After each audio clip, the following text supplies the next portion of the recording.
Pernah nggak sih Anda lihat laporan keuangan yang tebelnya kayak gini terus langsung pusing duluan? Tenang, Anda nggak sendirian kok. Tapi di dalam tumpukan angka ini sebenarnya ada cerita.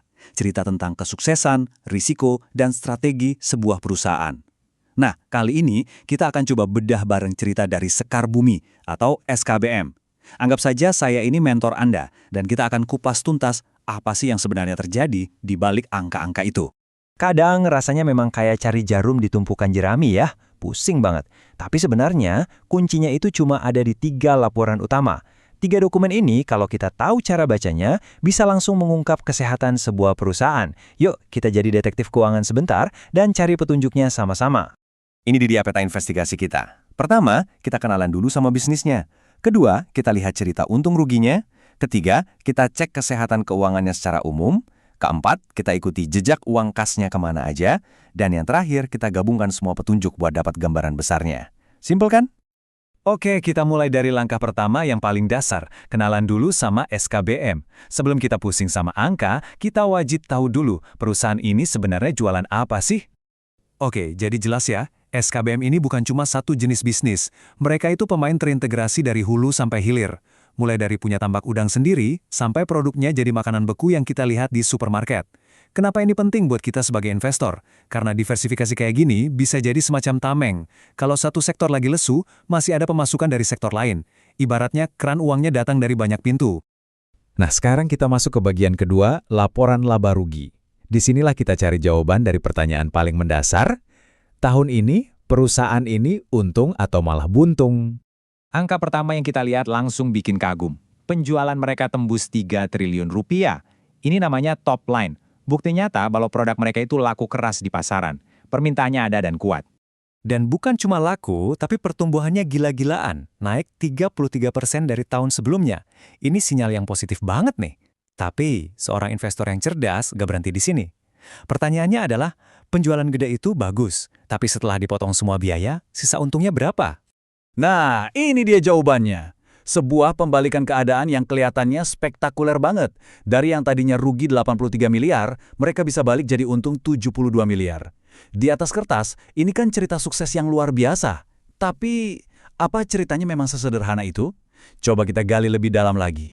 Selanjutnya, bagian ketiga. Kita lakukan semacam medical check-up keuangan lewat neraca.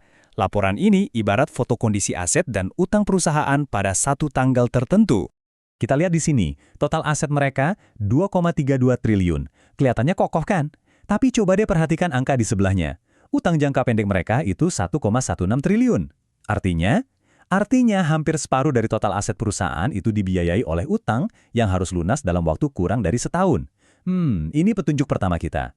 Dan kalau kita bedah lagi utangnya, ternyata lebih dari setengahnya, tepatnya 54% itu adalah pinjaman dari bank. Ini menunjukkan kalau mereka cukup bergantung pada pendanaan dari luar, dari bank, untuk menjalankan operasional sehari-hari. Ini belum tentu hal yang buruk ya, tapi ini adalah sebuah resiko yang perlu kita catat baik-baik. Sampai di sini kita jadi punya teka-teki kan? Di satu sisi ada cerita pertumbuhan dan profit yang kelihatan fantastis. Tapi di sisi lain ada bendera kuning nih, yaitu tumpukan utang jangka pendek. Rasanya ada kepingan puzzle yang hilang. Nah, jawabannya ada di laporan terakhir yang sering dibilang laporan paling jujur dari semuanya. Oke, bagian keempat, laporan arus kas. Kenapa dibilang paling jujur? Karena laporan ini nggak bisa bohong. Angka di sini menunjukkan kemana uang tunai itu benar-benar masuk dan keluar, bukan cuma angka laba di atas kertas. Biar gampang, gini aja analoginya. Arus kas dari operasi itu ibarat jantungnya perusahaan, dari jual beli produk sehari-hari. Arus kas investasi itu buat ekspansi, misalnya beli pabrik baru. Dan pendanaan itu datangnya dari pinjaman atau dari setoran modal investor. Nah, perusahaan yang sehat itu, jantungnya harus berdetak kencang, harus positif. Dan disinilah momen kebenarannya.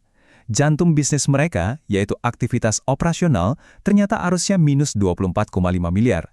Artinya, mereka malah bakar uang untuk menjalankan bisnis inti mereka. Terus, dari mana dong uang untuk menutupi minus ini? Dan untuk biaya lainnya? Jawabannya ada di bar sebelahnya. Dari pinjaman baru, sebesar 91,2 miliar. Nah, teka-teki kita terpecahkan. Oke, sekarang semua petunjuk sudah kita kumpulkan. Mari kita satukan semuanya. Jadi, apa kesimpulan akhir dari investigasi kita terhadap kinerja SKBM di tahun 2025? Jadi, gambaran besarnya sekarang jauh lebih jernih. Ini adalah cerita dengan dua sisi mata uang. Sisi baiknya jelas, pertumbuhan penjualannya meroket dan mereka berhasil catat laba. Itu keren. Tapi sisi lainnya yang lebih tersembunyi adalah mesin pertumbuhan ini tampaknya ditenagai oleh utang, bukan dari kekuatan bisnis operasionalnya sendiri. Pepatah ini pas banget buat kasus ini. Laba yang Anda lihat di laporan laba rugi itu penting, tapi arus kas tunai dari operasional itulah nafas kehidupan sebuah perusahaan. SKBE memang melaporkan laba, tapi faktanya napas operasional mereka masih sesek, masih minus. Ingat ini baik-baik, laba itu opini, tapi kas itu fakta. Jadi, semua analisis kita ini membawa kita bukan ke sebuah jawaban pasti, tapi justru ke sebuah pertanyaan yang jauh lebih tajam dan penting. Pertanyaan kuncinya sekarang bukan lagi apakah perusahaan ini untung, tapi lebih ke sampai kapan model bisnis yang dibiayai utang ini bisa terus bertahan, dan kapan mesin operasionalnya bisa mulai menghasilkan kas positif secara konsisten.